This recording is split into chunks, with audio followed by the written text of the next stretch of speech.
Welcome to the conference about ongoing and emerging discourses on African architectural practices at the Wits Rural Campus. I would like to thank every delegate for putting your trust in the University of Witwatersrand by submitting a paper for the conference that will be held in the bush in South Africa. By their nature, the practices of holding conferences, bringing people together, holding a meetings, bringing diverse views, can be filled with several unknowns.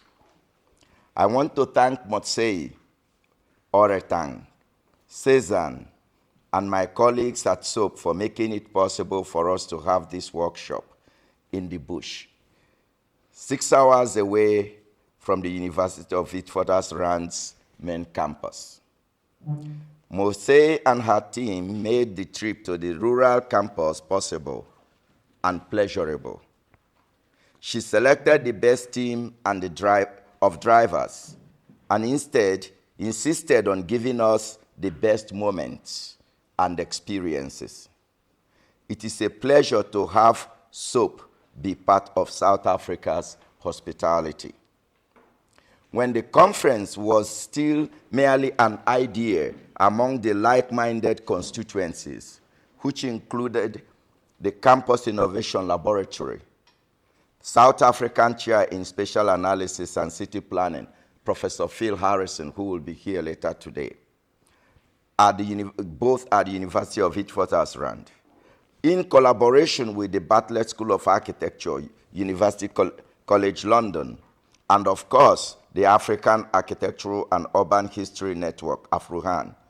The first stop was at the Venice Biennale, where Murray, Professor Koye, and many others worked together, Leslie Leko, Ola Oduku, who are not able to join us here, came together to discuss what this might be.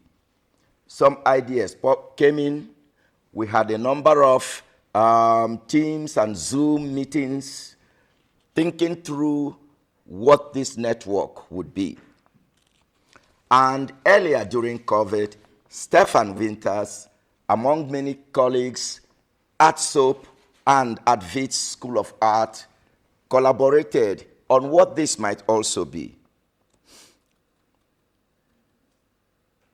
In November 2023, Eva, Murray, Anne, Cesar, Neas, right here, and I made a 6-hour journey to workshop about the format of the conference. We came here. At that time, the aim was to have the conference on the campus in Bloemfontein, Johannesburg.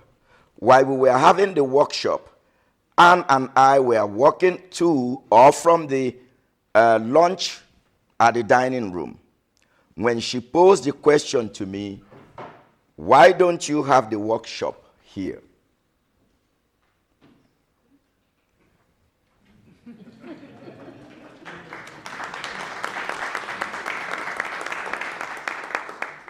The light bulb went on.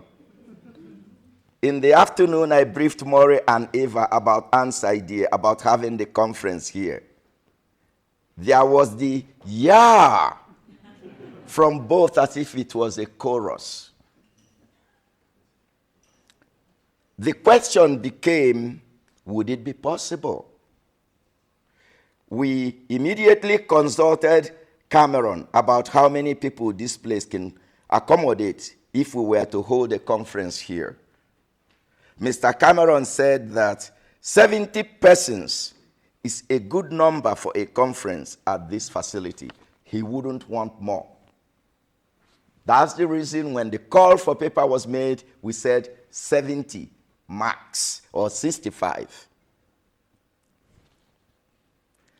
I thank Anne, Eva, Maurice, Cezanne, Neas, Cameron, Olga and her team for working with us to make it happen. Motsei took what was merely an idea and made it possible.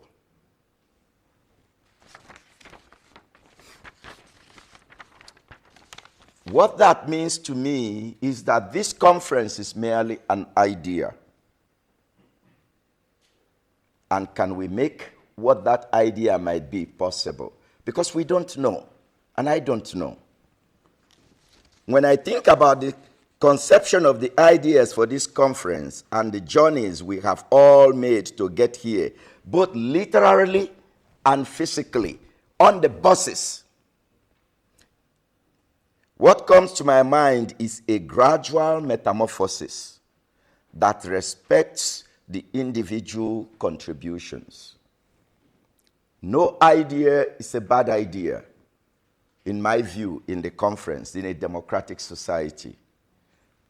We are not here to celebrate what is the best or what is the worst or what is mediocrity. We are here to learn together. Metamorphosis encapsulates the aims and the goals of the conference as moving and unfolding ideas after Professor Stanley Okoye's thought-provoking lectures last night. The moving idea is a light that illuminates the spirits of sharing knowledge, learning from each other, and making efforts to see the world from each other's points of views about the topics of architecture, spoken in plural because there are many architectures.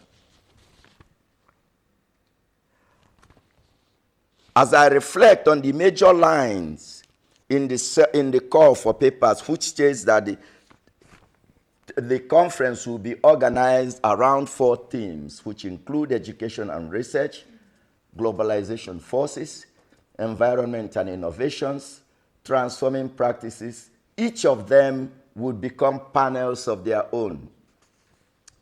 The 4 themes of investigation are about change.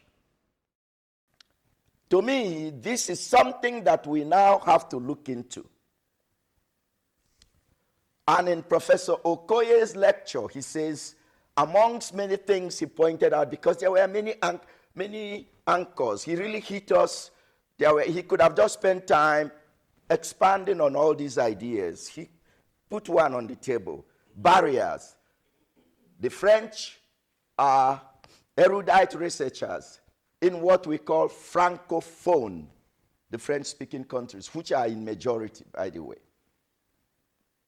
Then there is the Arabic-speaking countries, especially in the North Africa, all the way to the Sudan, which now has 2 Sudans, and which is going through traumas as we speak. He indicated language. Without consulting him, but perhaps he might recall, we both had an idea when I first came over here, he and I and Anne met and had lunch somewhere, I believe at Rosebank. A number of ideas were floating around in my head. One solution or suggestion I would like to put on the table is the possibility of a change that we can bring about, starting with this organization, by establishing a journal for which anybody who is interested in planning and the built environment or architecture can read one single article in the major languages of the continent, albeit they are colonial languages, quote. I would rather see them in the continent as capitalist languages. This is an idea, a thought. And I think there is plenty of room. The papers you will present today, you've come from many sources. But seeing the intuitive nature of change, the slow process, I think there is room for everybody here to serve in the editorial board, any language you can speak. I want to know about what is happening. Quote, the word diaspora doesn't quite make it for me. What makes it for me is the human relationships. It's, for lack of a better word, regardless of your religion, I would like to see it as a cathartic process in which we all drink from one cup. In other words, when one of the countries that are smaller is writing in Spanish, we can all pick it up and read it in the form that we know. It's like sharing bread. The bread is cut into pieces. Each person takes a piece, butters it as they want, but it is the same loaf of bread. Professor Koye, that was your idea. But it's been bothering me. I would like to end there so that the conference can begin. But I want to plant this seed, and post-conference we can begin to, I can elaborate on how this might work, the projects, the idea of change. My hope is that you would be available to continue to contribute. And again, my utmost gratitude to Cezanne, Motsei, Eva and More, Nias, all my colleagues. Welcome to the bush. Thank you.